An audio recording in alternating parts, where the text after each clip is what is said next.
Bonjour et bienvenue dans cette vidéo, je vais vous expliquer l'exercice 3 des révisions pour le DS numéro 10. Voilà l'exercice, on nous donne deux droites, D1 et D2, on donne leur équation cartésienne. Première question, il faut trouver les équations réduites de ces droites.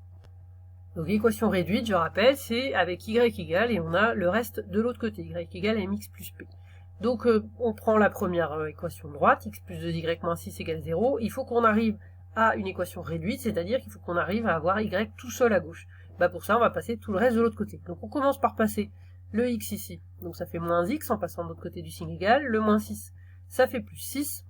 Je rappelle que vous pouvez présenter tout ça en mettant les équations les unes en dessous des autres. Moi, c'est parce que là, je manque un peu de place, c'est plus simple d'utiliser le symbole de la double flèche d'équivalence.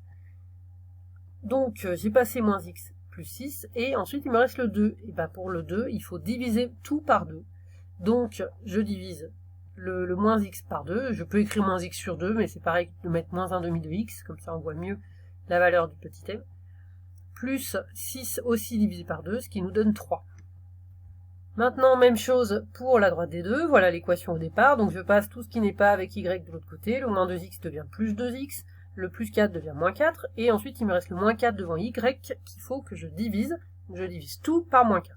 Donc ça fait 2 sur moins 4, ce qui fait moins 1/2, j'ai simplifié là, et puis moins 4 sur moins 4, ce qui fait plus 1.